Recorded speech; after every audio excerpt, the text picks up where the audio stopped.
Welcome to our 100 Day Spoken English Challenge series, and today's class will be on class 2, day 2 of preposition. আজকে preposition এর second class.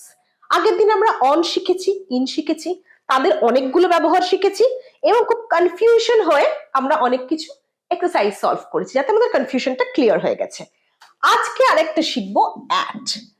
এটাও একটু কনফিউশনের জিনিস।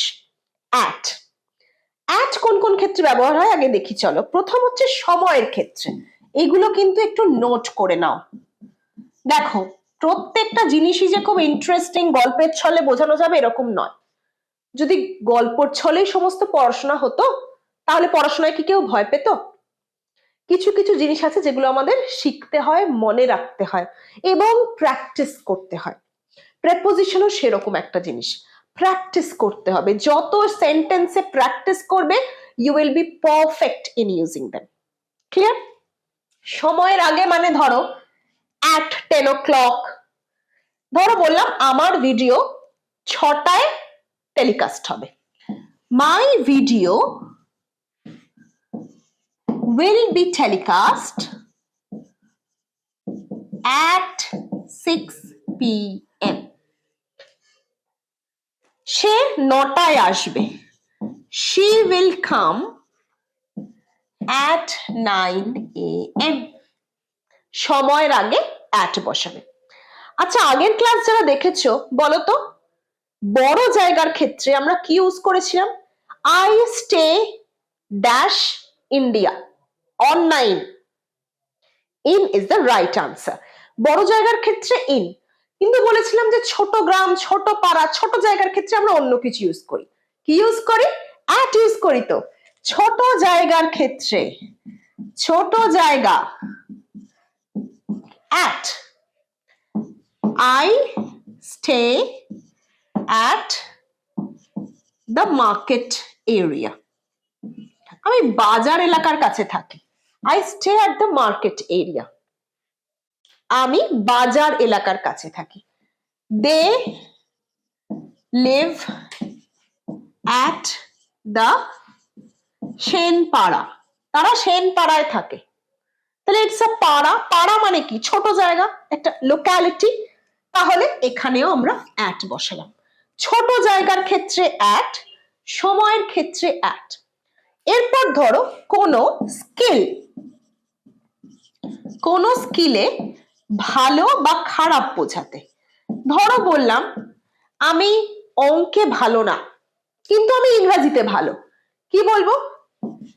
I am good at English but bad at maths. I am good at English but bad at maths. আমি অঙ্কে ভালো। তাহলে দেখো, ইংলিশের আগে at, ম্যাথসের আগে at, কোনো স্কিলের আগে আমরা কিন্তু at বসাবো। এটুকুনি ক্লিয়ার হয়েছে? তাহলে ছোট জায়গার ক্ষেত্রে at, সময়ের ক্ষেত্রে at এবং কোনো স্কিলের ক্ষেত্রে at বসাই। চলো এবার আরেকটা at এর ইউজ আমরা দেখে নিই।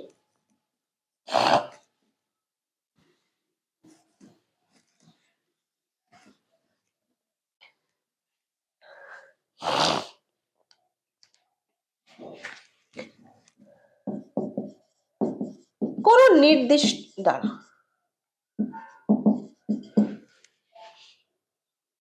নেক্সট যে জায়গায় আমরা at বসাবো সেটা হচ্ছে কোনো নির্দিষ্ট জায়গা, কোনো একটা স্পেসিফিক জায়গা।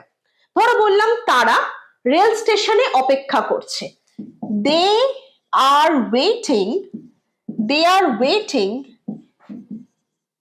at the railway station. They are waiting at the railway station. তারা ক্যাফেতে বসে আছে। They are sitting at a cafe. They are sitting at a cafe. তারা ক্যাফেতে বসে আছে, রেলওয়ে স্টেশনে ওয়েট করছে। এই দুটো দেখো স্পেসিফিক জায়গা, নির্দিষ্ট জায়গা। তার আগেও কিন্তু আমরা at বসাবো। তাহলে আরেকবার রিমাইন্ড করি। 1 নম্বর হচ্ছে আমরা সময়ের আগে at বসাবো। Examples, I will have lunch at 1 p.m. আমি দুপুর 1টায় ভাত খাবো। She will take medicines at 3 PM, সে ওষুধ খাবে 3টের সময়। অ্যাট বসাবো তাহলে সময়ের আগে। 2 নম্বর কি বললাম, ছোট জায়গার আগে। I stay at Chakraborty area বা চক্রবর্তী পাড়া। ক্লিয়ার? তাহলে এরকম ছোট জায়গা, এরপর নির্দিষ্ট জায়গা। I am waiting at the market. I am waiting at the school premise. স্কুলের চত্বরে আমি ওয়েট করছি বা দাঁড়িয়ে আছি। এছাড়া অ্যাট বসবে কোনো স্পেসিফিক স্কিল, স্পেসিফিক নলেজ, নির্দিষ্ট কোনো জ্ঞান বা দক্ষতার ক্ষেত্রে যখন তুমি ভালো বা খারাপ বোঝাবো। I am good at playing piano. আমি পিয়ানো বাজাতে ভালো পারি। My sister is very bad at playing guitar. আমার বোন খুব বাজে গিটার বাজায়। ক্লিয়ার? তাহলে কোনো দক্ষতা, কোনো কিছু যন্ত্র বাজানো, কোনো একটা স্কিল, সেটা ল্যাঙ্গুয়েজ হতে পারে, সেটা অঙ্ক হতে পারে, সেটা কোনো বুকস হতে পারে, বুকস পড়া স্কিল, এগুলোতে ভালো খারাপ বোঝাতে good at bad at. Clear? তাহলে আমরা অ্যাট এর ব্যবহারটা শিখে নিলাম। তাহলে লাস্ট ক্লাস আর আজকে এতক্ষণ অব্দি আমরা কি কি কভার করলাম? অ্যাট, ইন আর অন। এরপর দেখো কয়েকটা ট্রিকি জিনিস। ইন টু টু ডিরেকশন বোঝায়, টু ডিরেকশন বোঝায়। যেমন ধরো I am going to school, আমি স্কুলে যাচ্ছি। কোনো কিছুর দিকে যাওয়া, টু টুয়ার্ডস।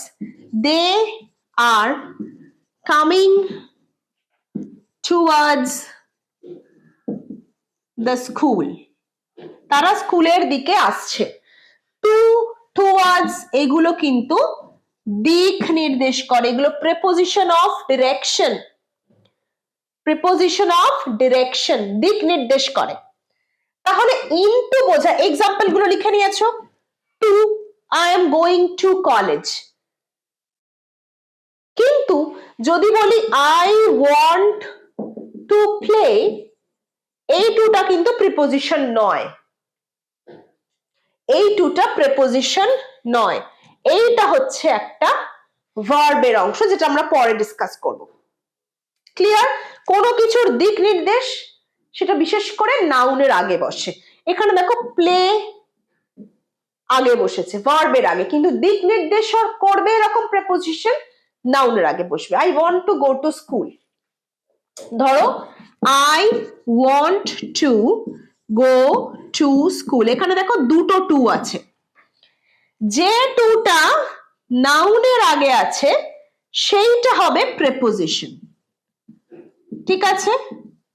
যে টুটা ভার্বের আগে আছে সেইটা কিন্তু একটা ভার্ব। এবার ক্লিয়ার? দিক নির্দেশ করবে যে প্রিপোজিশন টু বা টুয়ার্ডস, সেটা সবসময় নাউনের আগে থাকবে।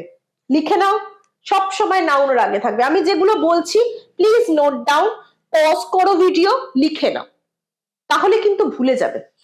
আচ্ছা, এরপর তাহলে ইনটুটা আমরা একটু দেখি। ইনটুটা তাহলে ইন আর টু মিলিয়ে তৈরি হয়েছে। তো এই ইনটুটা ইন আর টু মিলিয়ে তৈরি হয়েছে। ইনটুটা ইন প্লাস টু।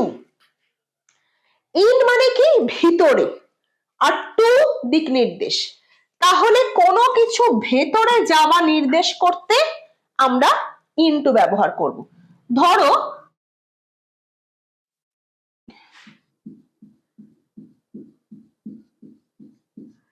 মার্বেলস গুলোকে আমি গ্লাসের মধ্যে ঢালছি।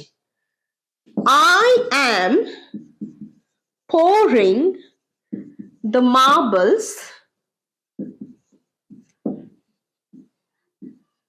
in হবে না ইনটু হবে? এখানে ইনটু হবে। কেন হবে? ইনটু মানে হচ্ছে it's a state of moving, কোনো কিছু মুভমেন্ট বোঝাবে। কারণ টু আছে, টু মানে হচ্ছে দিক নির্দেশ করা। ধরো এইটা যদি হতো যে মার্বেলস গুলো গ্লাসের মধ্যে আছে, দ্য মার্বেলস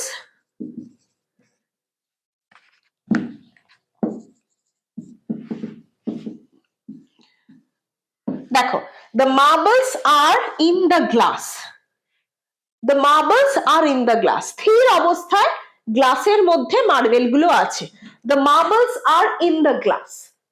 কিন্তু যখন কেউ মার্বেল গুলোকে গ্লাসের মধ্যে পুড়ছে, ভেতরে দিচ্ছে, it's a movement state, it's a state of movement, সেখানে হবে ইনটু।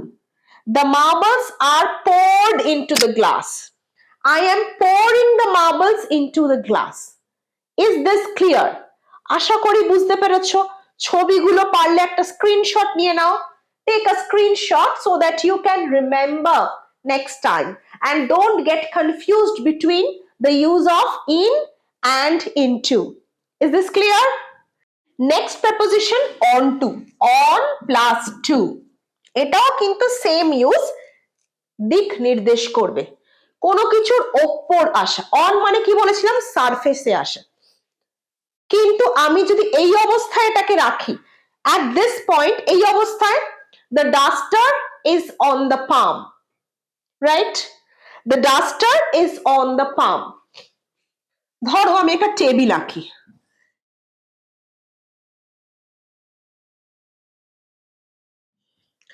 আমার আঁকা নিয়ে কিন্তু কেউ হাসবে না, হ্যাঁ। একটা টেবিল রয়েছে, টেবিলে একটা বক্স রয়েছে, টেবিলে একটা বক্স রাখা রয়েছে। এইখানে কি হবে, the box is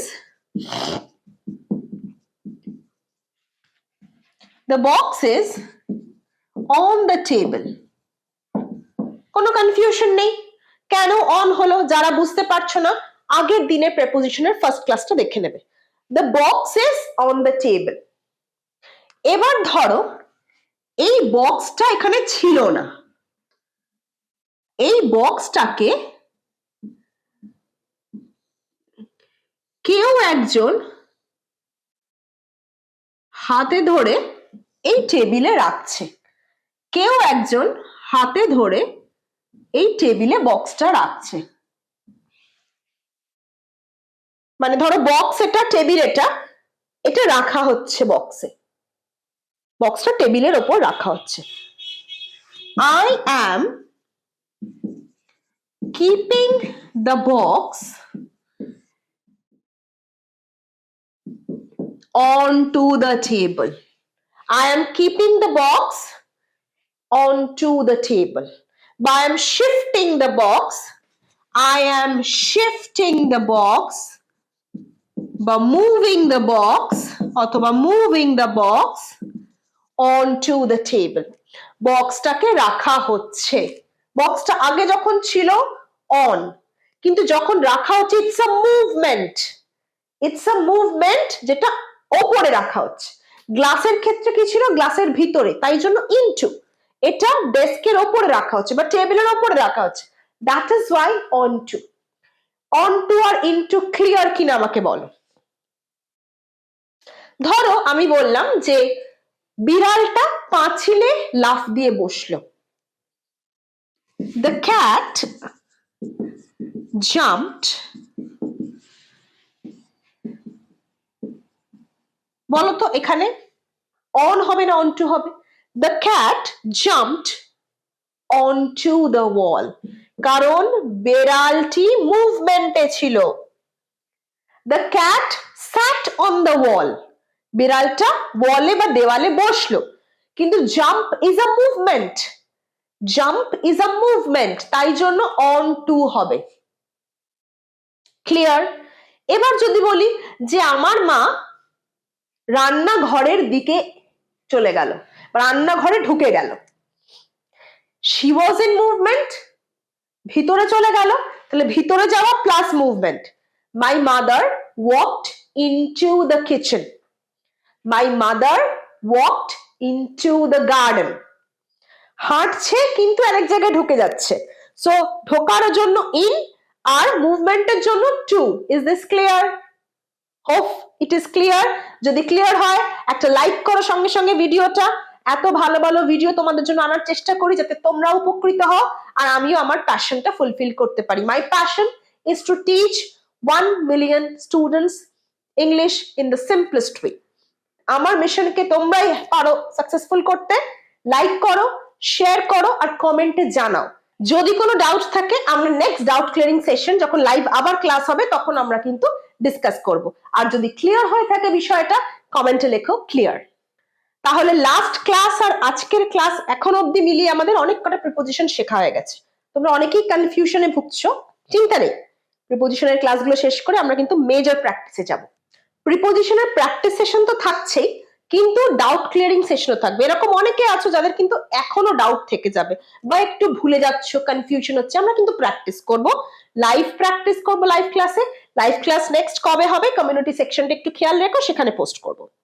আচ্ছা, এবার যদি বলি আমার পিছনে ব্ল্যাকবোর্ড বা হোয়াইট বোর্ড, পিছনে, পিছনের পজিশন বিহাইন্ড। আমি গাছের পেছনে দাঁড়িয়ে আছি, I am standing behind the tree. Example দেখি, I am standing behind the tree. The whiteboard is behind me. Behind মানে পেছনে, ক্লিয়ার, খুব সোজা, এর আর কোনো ইউজ নেই, একটাই ইউজ পিছনে। Beside, beside মানে পাশে। I have a friend beside me. আমার পাশে একজন বন্ধু আছে। I have a friend beside me. I am sitting beside my sister. আমি আমার বোনের পাশে বসে আছি। I am sitting beside my sister. I have a friend beside me. Clear? তাহলে beside মানে পাশে, behind মানে পিছনে। এরপর between আর among। ধরো বললাম যে এই চকলেটগুলো বাচ্চাদের মধ্যে ভাগ করে দাও, আর এই ক্যাডবেরিটা আমার দুজন বোনের মধ্যে ভাগ করে দাও। যখন আমি বললাম আমার দুজন বোনের মধ্যে, যখন কোনো কিছু দুজনের মধ্যে হয় তখন আমরা ইউজ করি between। এক্সাম্পল,